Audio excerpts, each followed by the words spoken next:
I traveled to Washington, D.C. to speak to Suhas Subramanyam, Congressman in the U.S. House of Representatives, to find out more about U.S. policies on immigration, student visas, and much more. He said Trump's harsh stance on immigration has also led to racist attacks on Indian American lawmakers like him.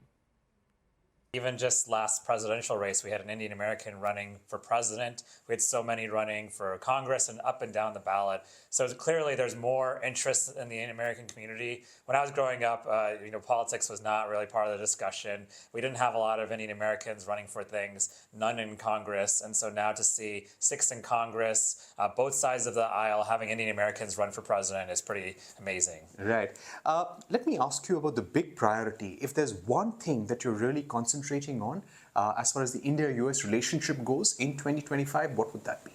Yeah, obviously trade, wanting to make sure that we have a great relationship with India when it comes to trade. And when I say trade, I don't just mean, trading goods, but trading ideas like academic trade. We have so many Indian students come here and study, either go back or try to become citizens here. We also have a large H-1B program here, a visa program that gets Indian workers to come here. Many of them want to become American too.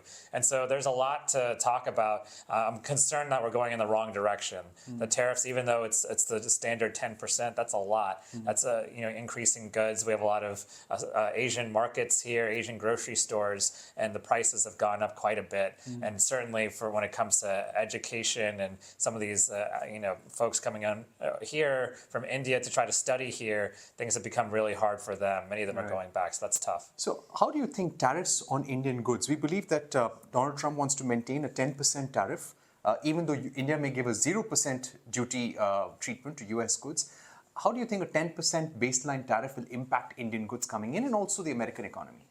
Yeah, it's going to make it more expensive for American consumers. There's going to be less of a market for Indian goods. I don't think it's going to improve manufacturing or sales for American goods that make similar things. Many of the things that people are buying from India are things that can't really be made in the United States. We don't have the infrastructure to do it. We don't have the resources to do it. And so it's really a shame because it also hurts our ability to sell to India as well. You start to see a fracture in some of these trade relationships. And so I've been speaking out a lot about the tariffs. I want to make sure that we have a very strong trade relationship with India and moving forward that we can actually get rid of these tariffs. Right. I would also like to ask you about the crackdown on immigration that we've seen, and this is happening for all nations, including India as well.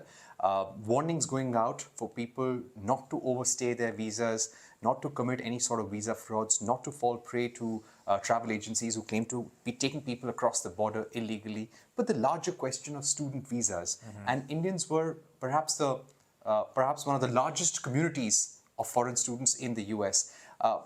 What do you feel about this curtailment of the visa program that we're seeing? Yeah, the crackdown in many places in the world has been on illegal immigration.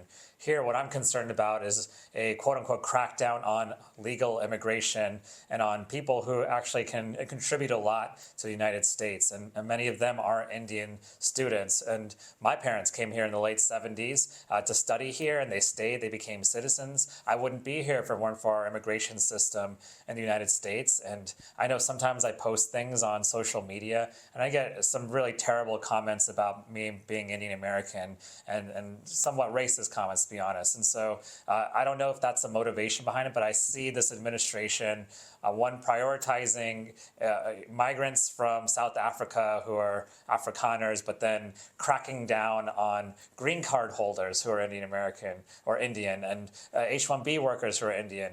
Luckily, there's been bipartisan support for Indian visitors and immigrants. And so I'm trying to continue to have that conversation where we can find some common ground between Democrats and Republicans on supporting Indian Americans and Indians.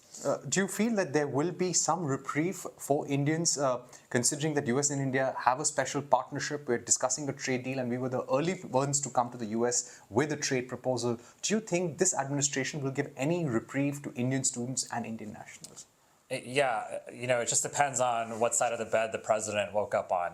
He just makes things out on a whim. Maybe he goes to the golf course and meets an Indian friend and then has a great outlook for the relationship. It's really just that's what's so difficult for our economy right now, is that things are so unpredictable in the White House and this executive branch, that it makes it difficult for businesses to plan, really.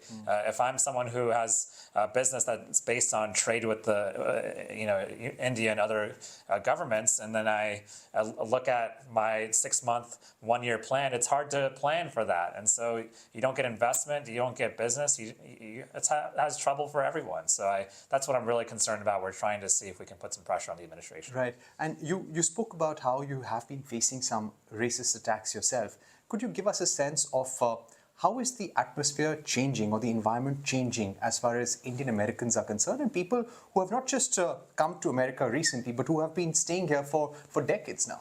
Yeah, I think some of it may be from the far right, who feels like, even though someone like me was born here, that I'm not a real American, and I'll never will be a real American. Even my kids will not be real Americans because they have descendants from India. And so that's the sense of what I've gotten from some of those folks, is that I took a job that should have been theirs, that by me being successful, or by an Indian American being successful, that means that they can't be successful. And I think those are, tale as old as time, blame the immigrants, blame the outsiders. In this case, I'm not an outsider, neither are many people who are born here, right? But they're trying to take away birthright citizenship, they're trying to take away work visas, they're trying to take away other programs that actually make our country better and make things better for the entire country, right, including people who are not Indian American. Right. Could you give us a sense of what's the danger here as to the long-term damage to America's position as an economy, as a place where people come and work and make a future?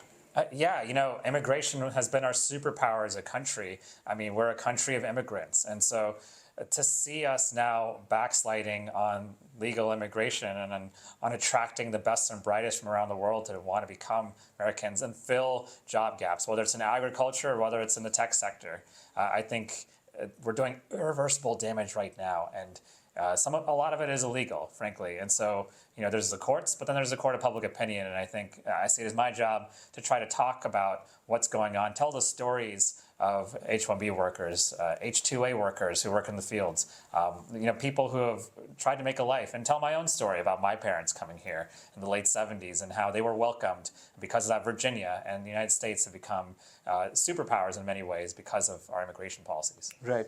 My final set of questions would be about when it comes to Donald Trump's policies, especially on trade. Do you feel that all of this trade tensions that he's involved in currently, will that get sorted out in the next couple of months? Do you foresee that?